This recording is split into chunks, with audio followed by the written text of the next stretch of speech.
Hi everyone. So I've got a mic.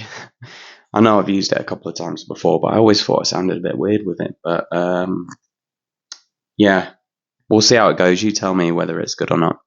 Yeah, in this video, I just want to speak about complex PTSD, and I think it's something I want to speak about more on my channel, as it's very relevant to people with a chronic illness. And even if you're not, if you're someone that struggles emotionally, it's something you need to be aware of. So I just want to talk about my experience with it, where I'm up to with it, what my experience was like, and the insights I've had since really listening to Pete Walker's book about complex PTSD. So I'm somebody, in hindsight, lived in a chronic state of complex PTSD. And for the longest time, I always associated PTSD with someone that's had a really traumatic event, a car crash, been at war, watch someone die, something like that. And I just always never even considered that would be something that I have struggled with. But after listening to Pete Walker's book, which is amazing, by the way, and definitely one that you should give a go, I realized that I'd lived in it. Now, complex PTSD, he talks about the fact that actually flashbacks can come in the form of emotional flashbacks, feelings that engulf your body. And I started to really put the pieces together. I was like, oh my God, like that is something that I experienced on a day-to-day basis. And I went on this journey to kind of uncover what's happening, because for the longest time, since I reintroduced into normal life, being in a relationship and stuff, there would be times where seemingly events that you can logically say there's no problem here would engulf my body in just paralysis. My mind would go blank, whether it's my partner's had a disagreement with me and it's got a bit heated. My body would react like it's Armageddon, the world's over. And I would go blank in the head. I'd feel weak. I'd shut down. And after reading Pete Walker's book, I started to realize, oh, this is actually an emotional flashback. It's not relevant to the situation that we're having right now. Okay, I understand now. And these flashbacks would make me feel as weak as a kitten. And when I think back to my worst time, maybe 15 years ago with Emmy, I was weak as a kitten every hour of every day. And in hindsight, I realized I was living in a chronic state of stress, PTSD. So even now, when I'm somebody that, started working out again, to do work a job, have a kid, all these things take a lot of energy. I will have times where this emotional flashback will come back. And it's a realization for me how far I've come, because when it does happen, I go, oh my God, I've not had this for a while. Whereas in the past, it would be every day. And I'll just give you an example. So my mum changed her number to get contact with me, okay? She'll ring me and ring me and ring me, send email after email after email. And she will gaslight my reality. She would tell me that wall is black. She will swear to the ends of the earth that things I've seen with my own eyes, it's the opposite. For example, she's a very mentally ill woman. Okay, she's got schizophrenia. She gets sectioned nearly every year. And I went down to see her a couple of years ago, and she left a mains water pipe burst in her house for a couple of months. It caused about 70 grand's worth of damage. And I ran in and I tried to stop the leak, and she was screaming at me to stop. It's fine. It's because of the pressure she's under. Just leave it alone. I'm just like, oh my God. Literally, it makes me realize how psychologically abusive it was living with that woman. Anyway, so I managed to get a call out plumber, get the problem sorted. I watched him fix this split pipe in front of my eyes. He explained to me what had happened. The tap was over 20 years old. It had corroded. The copper had split. I watched him repair the work, do the repair work. The house was left a bomb site afterwards. I organised for all the repairs to be done with her money. Obviously, I don't really have any money. I did all this, and then she will contact me and go, I'm struggling with money because of the rising damp that's happened in the house. She would just lie, gaslight, tell me that I am hurting her so much by even questioning anything she ever says. And when she invades my space with that kind of level of gaslighting, even though emotionally I'm on a page where I'm like, this woman is not okay in the head.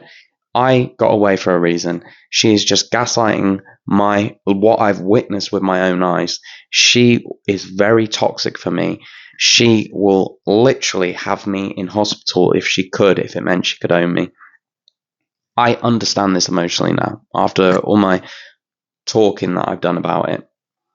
However, there's a cascade of events that happen somewhere in the unconscious, and they process a reaction in the body, and you get these flashbacks in the body. And I don't know whether it's a primitive part of the brain that's trying to protect you, to armor up, I get really stiff, and my neck gets stiff, and everything starts to tense up, and I stretch, and it hurts, and I go, oh my God, I've not had this for a long time. I've actually not had any pain for a while. She contacted me yesterday. And then when I acknowledge that and I start to give myself self-compassion and start to understand what's happening to me, it starts to ease off. But it still happens to this day that if my space is invaded, if the people that have caused me a lot of internal harm contact me, a cascade of events will occur inside the body, and I will start to tighten. I will start to feel pain. I will start to feel tired. I will start to want to isolate myself. It's just like a chain reaction, a learned one that I had during my years of isolation with this woman. And it's really an eye-opener for me, because I start to understand how far I've come, that I can have a flashback, acknowledge it, allow myself to feel however I'm feeling, allow the day to not be as I want it to be, and comfort myself and let it just be, speak about it if I need to with my partner. And then the next day I go, right, okay, let's have a workout. Let's go back to doing what I usually do. I lived in that every day for years. And it's the process of healing. It's the process of acknowledging yourself, having compassion for yourself, understanding that what's happened to you, not shaming yourself. And it takes time. It's took me a very, very long time to get to this point where a flashback can occur, and it just lasts a day or two. I remember how long is this video? 8 minutes. Let me know if you actually listen to a video this long, and if you like listening to videos this long, because I can just chop them up. But I'll start next video. Just for an example, right? So I had a situation where I was being contacted by the mental health services, and they said, right, your mum's been sectioned for the last 4 or 5 months. She's ready to be released home now. She has nowhere to stay. We've put her in a hotel for the night. You need to come and pick her up, pretty much. And this, again, created a cascade of events that happen inside my body where I'm having emotional flashbacks. I'm shutting down. I'm not thinking rationally. I'm going back to that traumatized person that lived with this person and was completely dominated by them. So I go down there. She knows how to manipulate me, guilt trip me into coming into my life. And she came up and she stayed in my house for 2 days, and she would love to separate me and my partner. She would love me to move away from my family. She would love to destroy me. Okay, but I'm not thinking rationally at this point. I get her out the house after 2 days, and she can just rent somewhere. But after that event, I went into shock. After those 2 days, I went into shock. I go pale white. I am shivering. and my partner's got me on the couch with a quilt on me, giving me warm drinks because I'm in so much shock.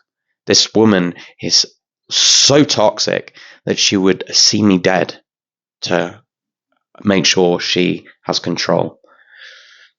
And this is what a lot of people have in their life. They have this level of narcissism in their life, whether it's for a partner or a parent or whatever else.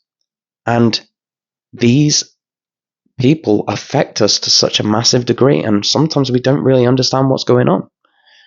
And it's very important that we make ourselves aware of this process, what happens in the body, that when you go through something very traumatic, you've been gaslit to the heavens and back, and what that does to you, what that does to a person. It's very important that we acknowledge that so we can start having compassion for when it hits. But yeah, I'll leave it there. And it's something I'd like to talk more about, just so you can start to understand what has happened to you. If you have any comments or questions, videos you'd like me to make, put them in the comment section below, and subscribe, like the video if you liked it. If you didn't, just let me know. All right, thank you very much.